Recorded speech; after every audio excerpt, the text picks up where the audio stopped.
leen ndokkeel ci korité bi ñu jógee di baaluwaat ak ñëpp di leen baal ak ñaan sunu borom subhanahu wa taala jéggal ñu nangul ñu koor gi nangul ñu lépp lu ñu ko ci jaamu ak lu ñu ko ci ñaan te may nu yeneen koor yu nu fekkee koor gi dem bananu fi yàlla na nu fi fekkaat ñun ñëpp te mu ànd ak tal di ziyaar nag ñëpp ñu ñuy toppee ci réew mi ak ci bitim réew Serigne Moussa Nawel sëñ Moustapha Bassirou Lo noonu la Assane ak Ciss ak Serigne Dame Kébé moom tam depuis Paris maa ngi lay jottali ñoom ñëpp seen nuyoo Assane ak le professeur Kébé oui au niveau de Kolda. Oui tur ba réer na ma donc moom tamit Wele voilà Mamadou Wele doyen Mamadou Wele maa ngi tudd bu baax professeur Wele voilà professeur Wele inspecteur de l'éducation à la retraite moom itam yónnee nañu des messages Assane yoo xam ni macha allah comme d'habitude rek l'analyse hors pair il réitère Ciss rek mu leen nuyuwaat démb macha allah ñoom ñëpp ñu ngi leen di ndokkeel en tout cas di leen gërëm nag bu baax ci ànd beeg ak ni ñuy safoo li ñuy def ça nous motive Assane maa ngi lay ziyaar yow ziyaar spécial di la ndokkeel sañse bi rafet na macha allah jërëjëf naka korite geeg njaboot bi ça s'est bien passé alhamdulilah lay delloo dalal ak jàmm di la sant bu baax di la ñaanal di la wax déwénati baalu ak d'abord di la baal di ko defal tamit ñëpp ñi nga xamante ni ñoo ñuy seetaan tout le temps parce que du ñàkk ñuy déraper aussi ci wax ji wax yombul donc di jéggalu ñëpp di jéggal ñëpp di ñaan yàlla mu may ñu fekk ko jàmm déwén te mu gën a neex ren amiin yaa rabbi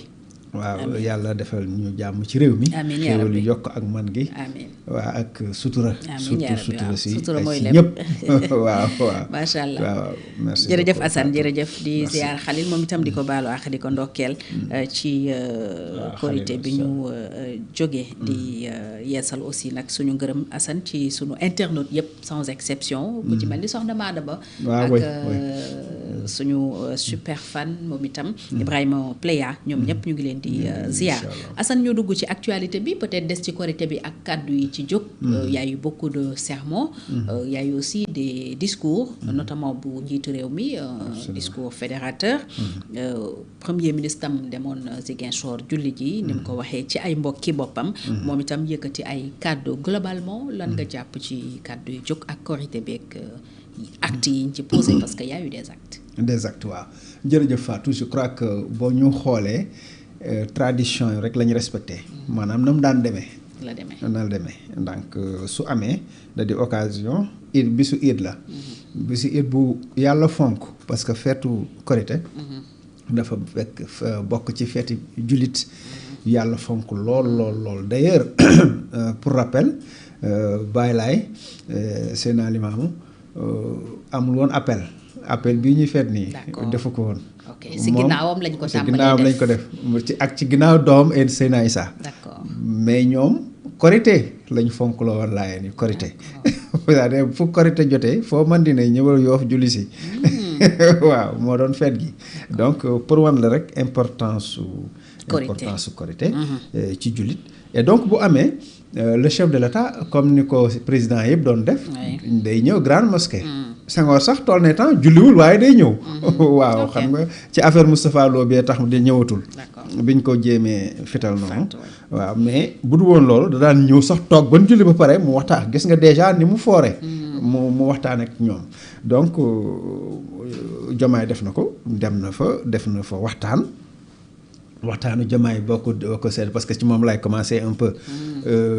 mooy rek ñëpp nekk benn nee na li ko gën a neex ci Sénégal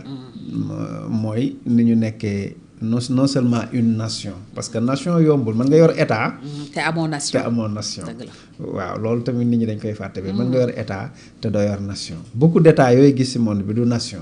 moo tax mu am problème léegi nag fii ñu non seulement dañ nekk nation parce que ñun ñëpp ñoo bëgg a nekk ensemble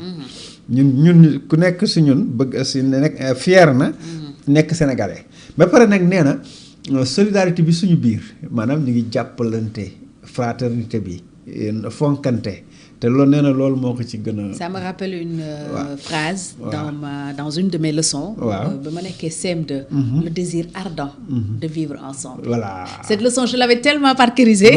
que phrase boobu dama ko retenir. Phrase boobu le désir ardent de vivre ensemble. Phrase boobu en réalité. c'est ça la nation. C'est ça la nation. Et du point de vue constitutionnel. Oui. Parce que dañ la ni le vouloir vivre ensemble. d'ailleurs Pierre Mesmer yaa nekkoon ministre des affaires étrangères loolu c'était dans les années 80 bi ñu Goukouniou day yooyu di def ay coup d'état Tchad mu ni le Tchad n'a jamais été une nation et il cesse d'exister comme état. kon dee nañ di. waaw xam nga nation ak état bokkul nit ñi dinañ former état. taxale rek ñi. mais du tax parce que ña fa ne bëgguñoo nekk ensemble boo jëmee Mali dal na leen Touareg yi au nord tout ce qui est Azawad là bëgguñu ànd ak waa sud Bambara yi et autres bëgguñu nekk même état. c'est la même chose aussi en Guinée. c'est la même chose en Guinée Malinké ak Pël yi problème bu am Guinée ñoom ñaar la diggante ethnie parce que Guinée am na 11 ethnies 11 mais Malinké ak Pël yi ñooy problème bi c'est difficile et dina am sax ay mariage seen biir mais seen vivre ensemble c'est un problème. La Mauritanie aussi. La Mauritanie également entre les Noirs ak les Arabo-berbères ñu ngi koy masla mais ba léegi doxul. le problème reste. boo demee Tchad diggante Zagawa yi ak Ngourane yi parce que chef kii Hissène Habré Ngourane la woon. ki ñii ñooy Zagawa ñoom Idriss Déby famille Déby ñooy Zagawa ñoom itam du ñu laalo jaaroob taal mën nga ko topp noonu. ay Centrafrique. Centrafrique c'est pire encore la Centrafrique moom c'est pire foofu moom que Sabargoutas la foofu président bi 20% la contrôlé 20% du pays. groupe armé yi. groupe yenn saa yi groupe yoo xam ne ñu nga jógee Soudan fu ne. Tchad ak fu ne ak yeneen non. donc ay dara saak yooyu donc bu ñu amee ñun Sénégal une nation dañuy sant yàlla malgré li doon am ci sud bi teewul la majorité waa Casamance waa sud bi ñoom ils sont fiers d'être sénégalais la preuve suñuy meilleurs sportifs suñuy meilleurs joueurs d'habitude foofu la ñuy jógee depuis Bokandé et peut-être même avant Bokandé. Et à ce propos ñu des foofu. Premier ministre quand même tenir na un discours. bu ñu war a saluer ñun ñëpp. oui tout à fait. voilà tout à fait. il a insisté ci que Sénégal moom kenn xalaatul ñu di ko xar ñaar. nee na samay mbokk lañ ci l'assume publiquement mais quand même nañu génn ci yi ñu ne. waaw parce que li mu wax sax moo gën a grave nee na. dootul affaire indépendance affaire bandi la. te bandi nag dañ koy combattre. maanaam affaire jaay yàmbaa la trafic am wut xaalis parce que dafay maye xaalis. xaalis bu gaaw yaa baa moom day maye xaalis bu gaaw moo tax dañ koy bay te man nga suufu Sénégal nangu na dañ koy bay ci tool yi yaakaar ni kenn du leen inquiété trafic de bois. chaque jour militaire yi la yàq si ay tool et d'ailleurs indi na accident sax keroog. waaw bi ñu doon détruire parce ay que champs voilà de après mu am accident mu am ay officiers ak ay militaires yu si ñàkk seen bakkan ñu ngi leen d'ailleurs jaale seen mbokk di leen massawu. et premier ministre d'ailleurs le président la waxaat na ci militaires yooyu d'ailleurs premier ministre insiste na lool ni ma fii laa bokk waaye nag bu ngeen bëggee waxtaan fu ngeen ne ma fekk leen fa. ñu waxtaan loolu kay yomb na waaye nag su fekkee du loolu bu ngeen bëggee leneen état bi dina taxaw déployer tous les moyens qu'il faut contre yéen et là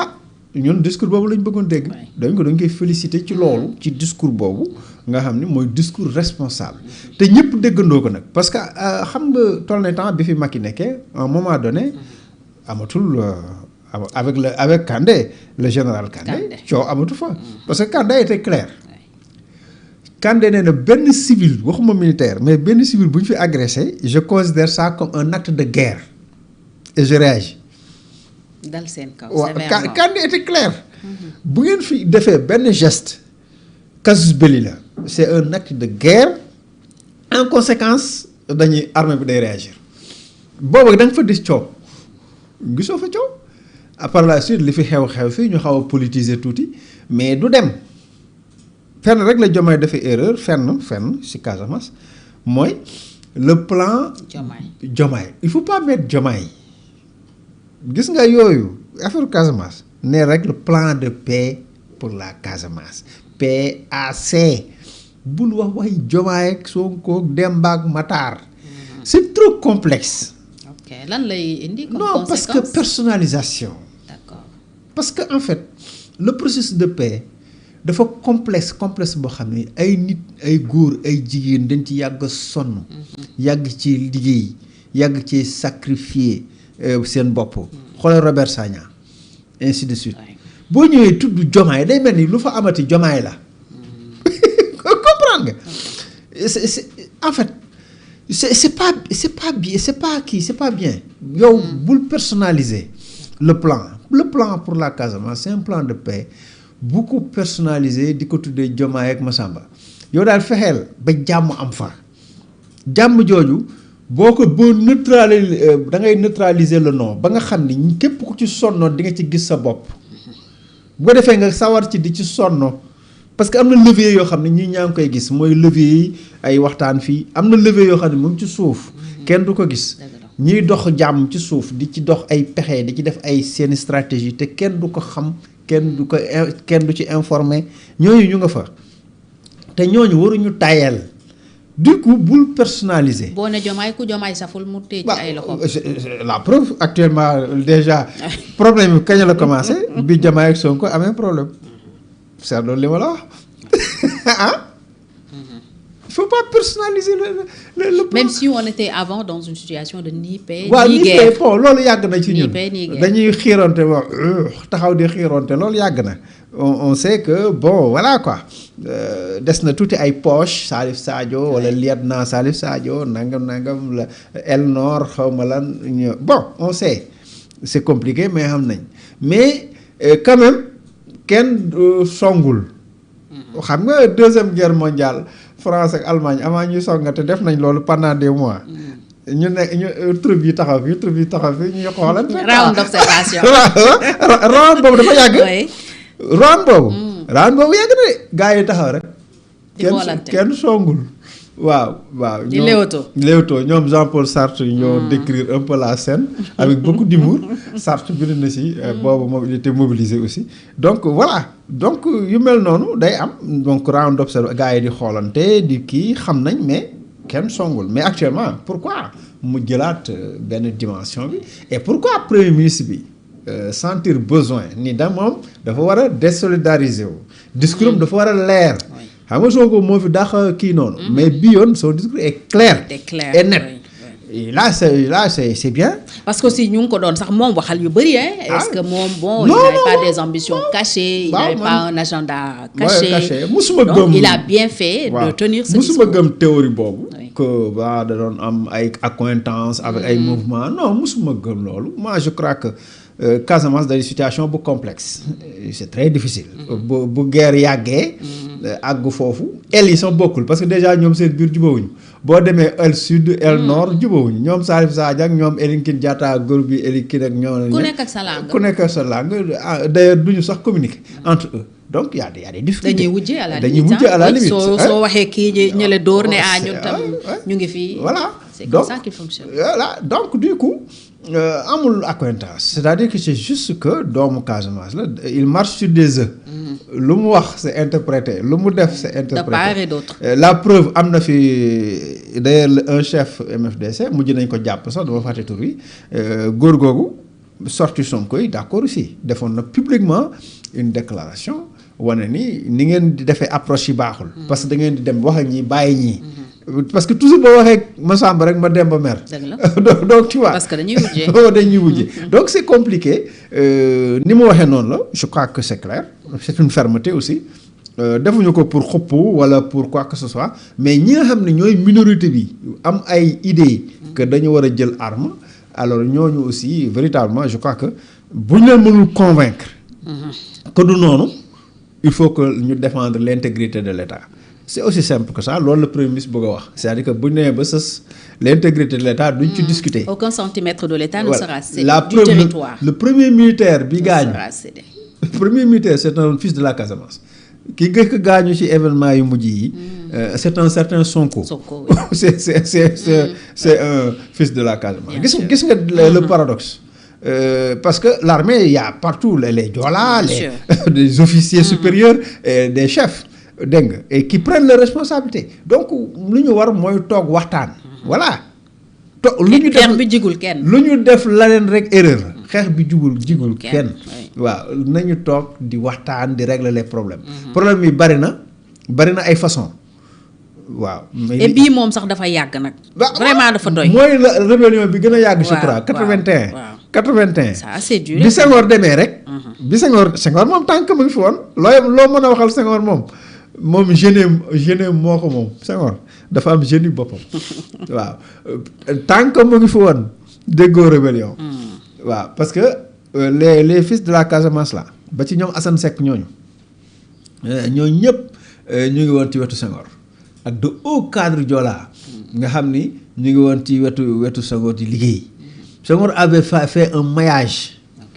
territorial wut ay pexey boppam di jël ay solution di kii nga gis ni daal di créer moom nation bi moo ko bâtir waaw donte mu ngi fi woon parce que diggante Bawol Kayoor Njàmbur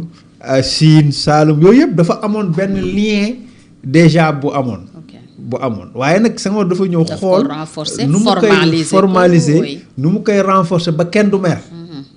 mer waaw de fexe aussi tarixa yi diine yi mais aussi diggante chrétiens musulmans yi mu xool nu muy defee dosage bi fête chrétienne yi ñu koy feete ñun au même titre que les chrétiens gis nga dosage bi donc ku nekk di gis sa bopp loolu la Senghor réussiroon bi Diouf ñëwee bon Diouf jàmbaar la mais amul génie Senghor parce qu'il est trop administratif donc tout de suite rébellion bi daal di commencer avec Abbé Diamacoune parce que Abbé Diamacoune kenn xamul woon ni moo nekkoon ci ginnaaw c'est après la ñuy door a xam la ñuy door a comprendre ni en fait l'abbé bi moo nekkoon ci derrière tout ça après nag ñoom ay aile extérieure ak aile interne donc mu compliqué ak faction yu bëri xeex bi bëri toll na temps c'était très compliqué léegi tànn na mais ba léegi c'est difficile parce que rébellion bi dafa yàgg te arrangé wul Casamance arrangé wul Sénégal donc il faudrait bien que ñu waxtaan ñu ak aile yëpp trouver des solutions même si Salif quand même est un peu radical neexul a convaincre sur beaucoup de choses mais je crois que solution mën na ne surtout que doomu Casamance moo nekk premier ministre waaw doomu Casamance moo nekk au Sénégal wane na li Diomaye doon wax le sentiment national parce que bi Sonko duggee ci politique di kërti noonu benn journaliste Joola sama xarit la daf ma laaj mu ne ma Assane ndax Sénégal pare nañ pour fal un fils de la Casamance m'a posé cette question waaw mu ngi may dégg ma ne que je ne pense pas que mu nekk problème je ne pense pas que mu nekk problème góomu ni loolu obstacle la non góomu ko la preuve am na doon demee Sonko mooy nekk président donc gis nga c'est-à-dire que Sénégal wane ni nga jógee Casamance nga jógee Njàmbur nga jógee Jolof nga jógee foo mën di Siin Saalum foo mën di jóge lébu gi mën nañ la fal président parce que sénégalais nga surtout donc sénégalais wane nañ seen bonne foi c'est bonne foi boobu nag chrétien nga aussi ça a été réglé avec Senghor qui a été soutenu même par les Sëñ Fallou ak yooyu Abdou Diouf bi ñëwee soxnaam chrétienne la Élisabeth loolu leer na donc ñun amuñu problème bonne foi wane nañ suñu volonté suñu bonne foi contrairement li xew ci yeneen réew yi parce que demee si yeneen réew yi c'est des contradictions am na ñu dul falu Guinée gi nii waaw boo waxee ñu ni tout sauf les peuples dégg nga ñëw di bloquer di kii dégg nga temps yi dissoudre na parti ya comme ni Mali def dissoudre yow ban droit nga am dissoudre parti jàmbur léegi dissoudre na tous les partis politiques gis nga li xew ci réew yooyu donc véritablement je crois que discours yooyu bi ñu dégg aussi bien discours président de la République que discours premier ministre c'est des discours très responsables mu fekk nag discours imam yi nga xam ni discours imam yi également ci loolu la unité nekk benn moytu réseaux sociaux yi ci xew mais aussi problème homosexualité nga xam ne am na imam yoo xam ne la crise morale imam yoo xam ne ci insister te bu ñu deful woon noonu tamit du baax parce que loolu lañ doon xaar si ñoom parce que wax nañ dëgg on est dans une société boo xam ne dafa am dépravation des mœurs c'est-à-dire de plus en plus li xew Occident dafa commencé di xew fii nga xam ni lu neex waay def amatul frein société bi di jaxasoo imaam yi tax war a nekk ay garde-fou war a nekk ay avertisseurs ñoo xam ne dañuy def alerte véritablement ci li nga xam ne mooy danger au niveau social et au niveau moral donc je crois que daal globalement mën nañ wax ni li xew ci Korité gi lu am solo la pour Sénégal c'est un geste fort évidemment occulté nañ coono yi Sénégal nekkee ci xol bu naqaree kan bi mais le président de la République quand même def na un geste fort que j'aime bien. Loolu aussi dama koy souligner parce que. la juste photo. garde coupe bi si ginnaaw. wax la. oui ah. waaw xam nga moom nee na xuloowul waaye day def loolu. loolu c'est fort. coupe baa ngi nii. kaay leen jël si ko bu ngeen ñemee. da lu ma waxoon Fatou bi ngay ñëwee fi keroog lu ma la wax. ku ñeme na ñëw. waaw ba pare man la bu ñu deful demul fenn. ba pare man la bu ñu deful conférence de presse fekk suba dinaa leen mere. fédération bi def le lendemain fédération bi def conférence de presse donte am na lu ma ci. fédération bi kay yu ma ci li bëggoon dégg waxuñu ko. yu ma ci neexul am bari na lu ma si neexul. dañ doon jéem a maslaa te bu xeex jotee jarul maslaa. jaratul maslaa donc véritablement je crois que le président de la République def na li mu war a def le premier ministre wax na li mu war a wax. dem na au sud def na discours sur la paix parce que looloo fa xew comme actualité mooy problème ya fa am nañu yërëm ña nekk ci dëkk yi te bëgg a réintégrer seen i dëkk ñu war a déminer dindi miin yi nit ñi dellu si seen dëkk liggéey yombalal leen ñibbi moo gën loolu li ñuy def nii parce que luy durer depuis 81 bon mënoo ko régler de cette façon là waaw dafa yàgg waaw am na c'est pas fii du Centrafrique du Tchad du dafa am nu muy fonctionner waaw buñ la boo yoree sa camp rebelle buñ la boo fa fanaanee dafa neex armée bi mu neexul armée bi doo fanaan waaw yow naa les moyens yow doo fanaan donc maslaa la dañuy maslaa di maslaa parce que toll na temps am na camp yoo xam ne Kandé dañ ko dem détruire camp yooyu te camp yooyu kenn mësu ko laal waaw raser yëpp def ko doom waaw donc bu ñu la fa bàyyee parce que fii benn rébellion bi maîtriser wul une parcelle du territoire yeneen pays les rébellions maîtrisent ay parcelles territoire ba pare continuer di grignoter waaw di avancer fii c'est pas le cas donc nañu toog waxtaan suñu biir régler les problèmes avancés parce que ñun suñu défi mooy économique ak défi moral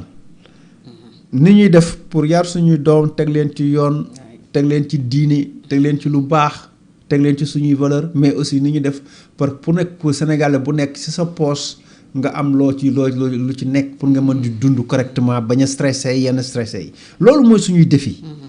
majeur priorité yooyu il faut ñu koy teg te di ci góorgóorlu waaw di ci góorgóorlu tout le temps mais bu fekkee defuñu benn chantier sur le plan moral defuñu benn chantier sur le plan économique dañuy jaaxal nit ñi sur le plan moral nee na jubal jubbanti mais lan la ñu tëgg ban stratégie la ñuy teg pour nit ñu jubbanti non amul dañ ko wax nii rek. slogan ça reste un slogan. bare bi sur le plan économique. fa ñu nekkoon sax moo tane fii. boo digloo ñi nga xam ne peut-être sax jigéen ñëwoon nañu trop régime bi te am benn honnêteté intellectuelle bi mooy ku mel ne Oustaz Abbas Sall mais son discours est clair net li ñu nekkoon moo tax gars yi defaguñ fii loo xam ne ñun li ñu doon yaakaar. kay dañ ne siiw pour dellu ca faj nekkoon. waaw léegi nag loolu war naa gën a tax ñu gën a góorgóorlu pour li ci des ñu mën a liggéey pour que mu suqali ko. améliorer. waaye bu fekkee tamit comme ni ko Oustaz Abbas Sall waxee seen politique seen faluwaat moo leen intéressé ak seen falu en 2029 mais duñu liggéey c'est aussi simple que ça. alors Assane am na tam loo xam ne ci Korité bi